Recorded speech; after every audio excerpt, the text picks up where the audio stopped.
How to be resilient. 5 steps to success when life gets hard or when you have something that you really want to accomplish. Kendra doesn't know anything about this. Hi, everybody. I'm Coach Kendra, and so happy to be here with you today. Wow, we've got some exciting information for you today. And this is really about being resilient in your life and just kind of overcoming some of the hardships that you've had. And I do know a little bit about this. I We've was got some, teasing. we've, we've I got was, some great tips for you today. But Dr. Jane, tell me a little bit about what your thoughts are on this, well, what people experience. yeah, whenever anybody talks about resilience, I look back at the last few years of my life as I left a corporate existence where I just felt like my soul was withering and created something that was outside of the box, outside of the norm. And and it when we started talking about doing this video, I remembered a business coach that I had used very early in my journey, and I actually ended up firing her because of what she said to me.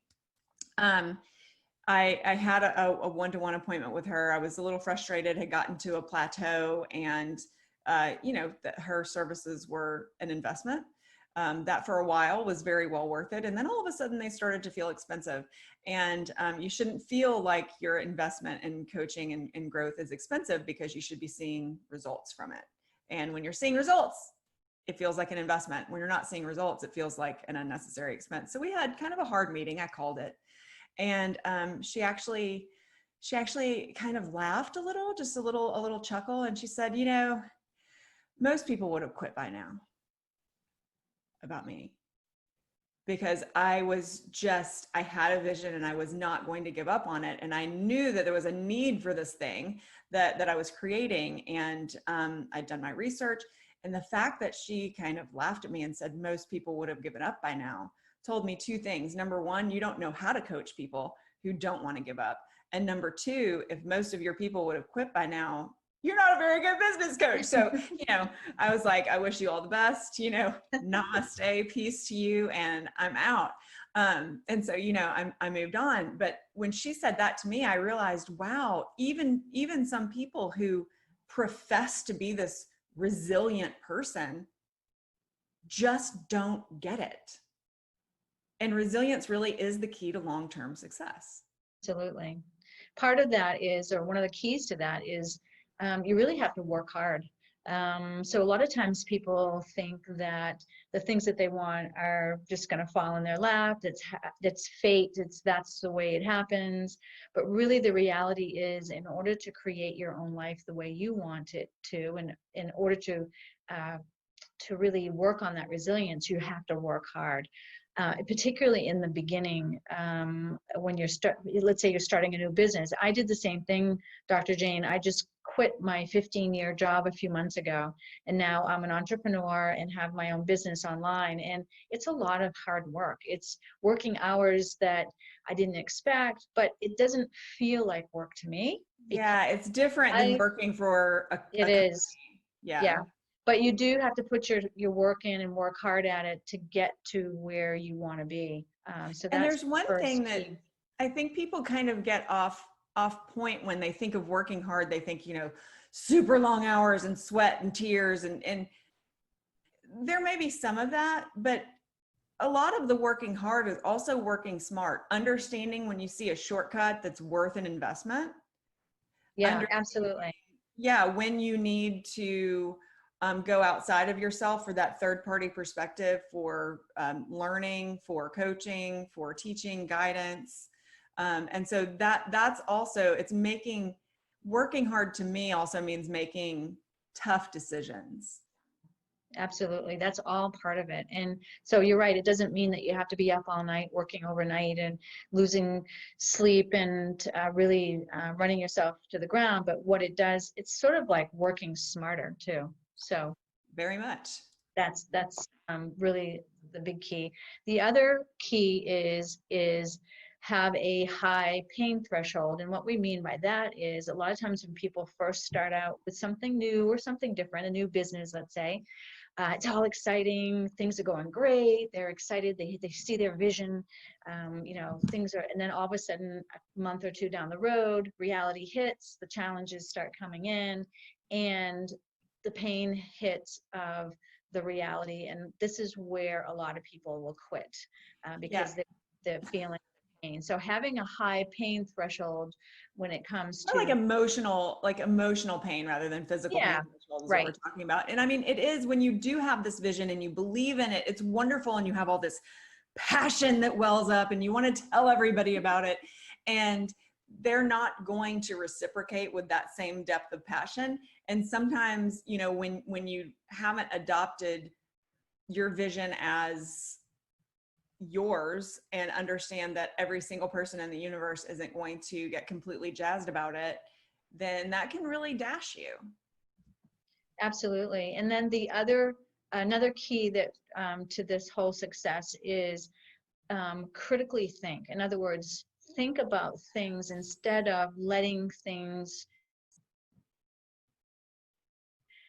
just happen, or if something comes up, do some critical thinking about certain things particularly when it comes to business, but in anything in your life. But that is another key to success. Don't let things that be just the way it is. Do some critically thinking to try to understand. A really important tool there for me, at least, is having that coach and mentor in place for me that's invested in my journey. Because when I'm critically, when I'm doing critical thinking about a problem or a design of something, a new project or a new program that I'm bringing, part of my critical thinking is I ask my current clients, what do you think about it? You know, Kendra, you and I, when we're creating your new program and another new program that's soon to launch, we first went to our client base and said, hey, we're thinking about doing this. We'd really, really like your feedback here. You know, getting that feedback, getting their ideas, but also having somebody in that mentor role to help you see what you're not seeing. Because you can sit in your little pod all day long and have wonderful critical thinking discussions with yourself. But if there's a huge thing that you're missing, then how critical is your thinking? Yeah, and what I always say is everybody needs a coach. Everybody. Our coaches have coaches, their coaches. Every person needs a coach. They're able to see things that you don't see from their viewpoint. Another top key is, and this one's huge for me, is take risks. You need to take risks. There's reward in taking risks. If you don't take risks and you stay in that comfort zone, which you have another word for that comfort zone, don't you? Failure zone, because there's no growth there. No growth. You have to take risks. And in the beginning, it might feel uncomfortable, but once you get used to going above and beyond what you normally do and start taking risks, you'll see the rewards start coming in, and then it just becomes just a natural thing for you to do. But that is another huge key to success in going forward in your life, is be able to. Yeah. And it's something that people aren't. Now, you should take calculated risks. So yes, risks that have been through your critical thinking process and that you've discussed with. Now, here's the problem with this part, though, the critical thinking and risk taking. When you're discussing these, if you do have a mentor, if you do have a close confidant, you have to make sure that that person has the frame of mind and experience to give you relevant feedback. Because if we just go to our best friends or our dads or our moms or our sisters or our neighbors, they may not be in the place of life where their feedback will be relevant, because they're only able to answer from inside their own personal filter. And so when you're deciding about these risks, take calculated risks, but make sure that you've gotten that feedback from the outside to see what you're not seeing. Again, it's all about blind spots and growth. Yeah, absolutely. There's one risk that I took, during a time I had just left a corporate job, was building my business alongside a corporate job. And I got to that point where I had to leave that corporate job in order for my business to grow. It had grown up to me and it needed me. And so I had to leave. And that income was helping to support my family. days later, my husband lost his job, just completely out of the blue. It was a leadership changeover. There wasn't anything that he had done wrong. It was just a leadership changeover in his company he'd been at for almost 20 years and 18, I think. And so we were like, oh, right. you know, because this thing just happened on, you know, just plopped on our lap. And just shortly thereafter, I got the chance to work with my mentor, and the cost to work with him was extreme. And where I was at the moment, I was like, oh my gosh, I need this thing so badly, but this reality that I'm sitting in right here. And so what I did was I committed to work with him and knew that I'd figure it out. So that was a risk, because it was my family's financial reality that was in the balance. And so, but it was a calculated risk, because I saw this person had results, had a track record, you know, had done it for himself. And so just make sure when you're taking risks, there's some sort of evidence there.